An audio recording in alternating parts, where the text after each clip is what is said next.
बच्चों, आज हम लोग मेंडल के नियम पढ़ेंगे। मेंडल ने अपने प्रयोगों के आधार पर 3 नियम दिए जिनके बारे में हम विस्तार से समझेंगे। ये 3 नियम कौन कौन से हैं? पहला नियम है प्रभाविता का नियम, दूसरा नियम है पृथक्करण का नियम और थर्ड है उनका स्वतंत्र अभिवन का नियम। तो सर्वप्रथम हम लोग आते हैं प्रभाविता के नियम पे। प्रभाविता का नियम जिसको हम लोग लॉ ऑफ डोमिनेंस भी कहते हैं।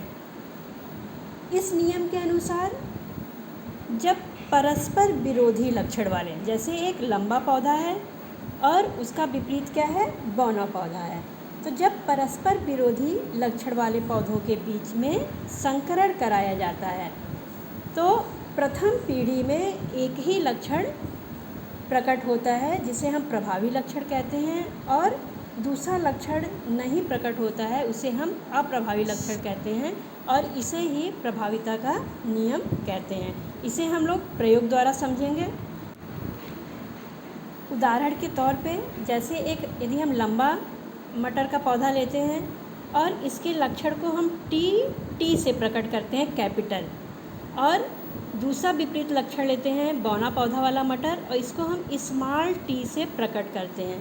बच्चों, इस नियम में हम लक्षणों को कैपिटल और स्मॉल से प्रकट करते हैं। इसका तात्पर्य ये होता है कि यदि हम कोई लक्षण कैपिटल से प्रकट कर रहे हैं इसका मतलब वो प्रभावी लक्षण है, और यदि किसी लक्षण को स्मॉल लेटर से या स्मॉल छोटे अक्षर से प्रकट कर रहे हैं या प्रदर्शित कर रहे हैं उसका मतलब है कि ये अप्रभावी लक्षण है।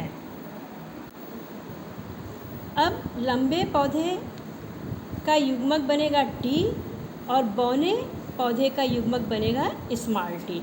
ये लंबा पौधा और बौना पौधा ये हमारे जनक पीढ़ी हैं, यानी पेरेंटल प्लांट हैं, और टी और स्मॉल टी ये इससे बनने वाले युग्मक हैं।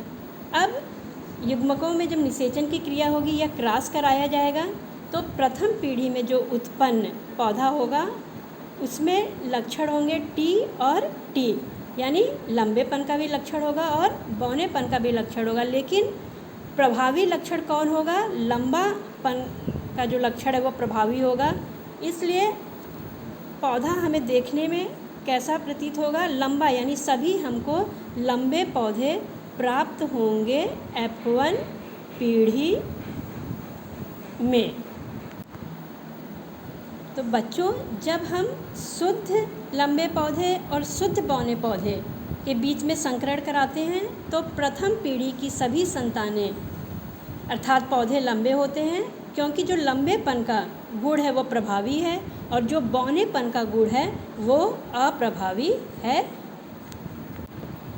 तो अर्थात जब विपरीत लक्षणों वाले दो शुद्ध जनक पौधों के बीच में संकरण कराया जाता है तो प्रथम पीढ़ी में दोनों में से केवल एक ही लक्षण प्रकट होता है, और जो लक्षण प्रकट होता है उसको हम प्रभावी लक्षण कहते हैं, और जो लक्षण नहीं प्रकट होता है उसे अप्रभावी लक्षण कहते हैं। तो इसे ही प्रभाविता का नियम